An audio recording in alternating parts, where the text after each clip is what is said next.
I'm going to be real with you right now. We need to talk about what's happening in the Bronx. Think about it. We spent months waiting for that masterstroke, that one signing that would stop the world, and what does the front office deliver? A festival of bets on players nobody else wants. It feels like we've become the official halfway house for anyone kicked out by half the league. I'm sitting here wondering if Brian Cashman is playing baseball or if he opened a recovery home for lost talents. What are we even doing here? We're talking about a team with the highest payroll in history, acting like the Oakland Athletics, trying to find a diamond in the trash. The truth? This looks like a total desperation move. It's the kind of news where you think, great, another guy for the 40-man roster who will vanish before spring training ends. It's beyond frustrating to see our rivals strengthening while we're scavenging waiver wire leftovers. The name of the hour is Marco Luciano. Remember him? The guy who was untouchable in the Giants system, a top 1 or 2 prospect for like 5 straight years. Well, he's turned into a nomad. This offseason alone, he's been through the Pirates and the Orioles before falling into our laps. The kid is 24, which is young, but the numbers are terrifying. Last season in AAA Sacramento, he hit .214. Man, .214 in the Pacific Coast League, which is a hitter's paradise. It's pathetic, and it doesn't stop there. They also brought in Michael Ciani, who was dumped by the Dodgers.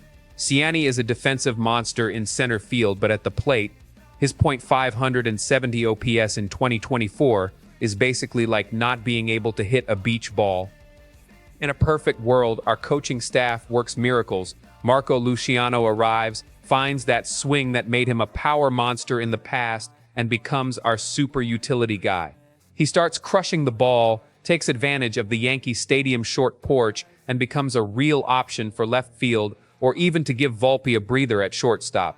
Ciani becomes our new Brett Gardner, a guy who comes in late, steals bases, makes spectacular catches, and holds the fort while Jason Dominguez and Spencer Jones finish cooking in the minors. It would be the pinnacle of Moneyball in the Bronx, with Cashman looking like a genius for finding 2 starters for free. The nightmare is what we're already used to seeing. Luciano shows up to spring training, proves his nearly 30% strikeout rate was no accident, and becomes a black hole in the lineup. He makes amateur mistakes on defense man. The kid had 5 errors in 60 innings playing shortstop in the majors, and we end up having to DFA him in 2 weeks. Meanwhile, Ciani proves he can't hit off a pitching machine, and we waste a precious roster spot that could have been used for an elite bullpen arm or to keep a homegrown kid like George Lombard Jr., whom Keith Law just ranked as the 24th best prospect in all of baseball. We burn chips on garbage and stall the development of those who actually matter. Being honest with you, neither of them will likely have a long life in pinstripes. Luciano is the classic case of million-dollar talent with a 10-cent head. He'll get a few chances, hit a 450-foot home run that gets everyone hyped, and then immediately go on a 0-for-20 stretch with 12 strikeouts. Ciani will be used purely for depth, maybe a 4th or 5th outfielder who only plays when someone gets hurt. At the end of the day, they are replacement-level pieces.